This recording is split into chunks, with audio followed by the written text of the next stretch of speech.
জ্বালানি তেলের জন্য ফিলিং স্টেশনগুলোতে দীর্ঘ লাইন নিত্যদিনের চিত্র। সরকার নানা উদ্যোগ নিলেও ভোগান্তি কমছেই না।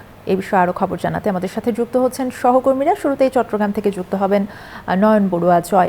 জয়, ফিলিং স্টেশনগুলোতে আজকে কি অবস্থা দেখতে পাচ্ছেন? পর্যাপ্ত জ্বালানি তেল পাওয়া যাচ্ছে কিনা? অর্থী, আপনাকে ধন্যবাদ। দেখতে পাচ্ছেন যে দীর্ঘ লাইন কিন্তু আমরা সকাল থেকে যেমনটা দেখছি, এখন সন্ধ্যের কিন্তু কাছাকাছি দেখতে পাচ্ছেন। এখনও পর্যন্ত বৃষ্টি উপেক্ষা করে আমরা দেখতে পাচ্ছি মোটর বাইক যেগুলি রয়েছে, বাইকের যেমনটা দীর্ঘ লাইন রয়েছে, তেমনি অন্যান্য যে বাস থেকে শুরু করে ট্রাক থেকে শুরু করে অন্যান্য পরিবহনগুলোর দীর্ঘ লাইন কিন্তু আমরা দেখতে পাচ্ছি। তো ট্রাক থেকে শুরু করে তো সব মিলে বলা যায় যে একটা ভোগান্তির কোনো সমাধান এখনও পর্যন্ত হচ্ছে না।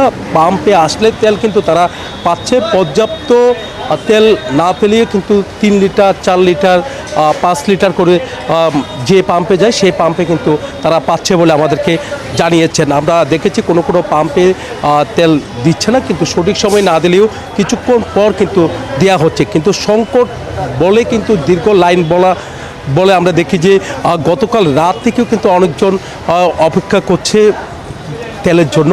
এইভাবে যদি মানুষের মধ্যে যে একটা আতঙ্ক, সেই আতঙ্ক কিন্তু এখনও পর্যন্ত কাটছে না। তো আতঙ্ক না কাটার কারণে কিন্তু আসলে যারা যেদিকে পাচ্ছে, যত তেল দিচ্ছিস ততই কিন্তু তারা তেল সংগ্রহ করছে। কোনো জায়গায় তেল আবার এখান থেকে নিয়ে অন্যভাবে তারা বিক্রি করছে, এমন অভিযোগ কিন্তু আমাদের কাছে এসেছে।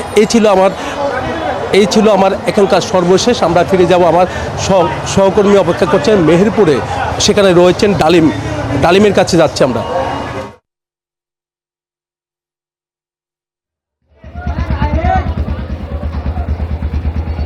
জেলার মোট 15টি সচল তেল পাম্পের মধ্যে মুজিবনগর উপজেলায় রয়েছে 2টি তেল পাম্প। তার মধ্যে আমরা এখন অবস্থান করছি মুজিবনগর ফিলিং স্টেশনে। এইখানে আমরা আসার পরে যে জিনিসটা দেখলাম সেটি হচ্ছে যে কৃষকদের সাথে এক ধরনের পরিবহন শ্রমিক যারা রয়েছে তাদের মারমুখী অবস্থান রয়েছে, এবং কৃষকদেরকে প্রায় 70 থেকে 80 জন কৃষক দাঁড়ানো অবস্থায় এখানে তাদের ডিজেল শেষ হয়ে গেছে বলছেন পাম্প মালিকেরা। পরবর্তীতে উপজেলা নির্বাহী কর্মকর্তার হস্তক্ষেপে ট্যাগ অফিসারের মাধ্যমে আসলে জনগণদেরকে দেখানো হয়নি আসলে তাদের রিজার্ভারে তেল আছে কিনা। তবে পরবর্তী সময়ে মাইকে ঘোষণা আসলে এই মাত্র পাম্পের যে ম্যানেজার রয়েছেন তিনি বলছেন কেউ যদি দেখার মতো থাকেন তাহলে এই রিজার্ভের তেলটা দেখার জন্য।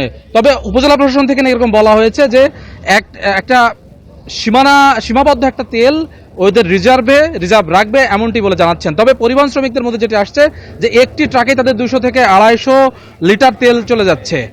এই মুহূর্তে আসলে এই পর্যায়ে যেটি জেলার পেট্রোল এবং অকটেনের পাশাপাশি ডিজেলের বরাদ্দটা বাড়াতে হবে বলছেন এখানকার কৃষকরা, যদি এখানকার মাঠ ফসলকে বাঁচিয়ে নিতে হয়। ফিরে যাচ্ছি আমরা স্টুডিওতে। ধন্যবাদ আপনাকে। জ্বালানি তেলের সংকট নিয়ে জানাচ্ছিলেন সহকর্মীরা।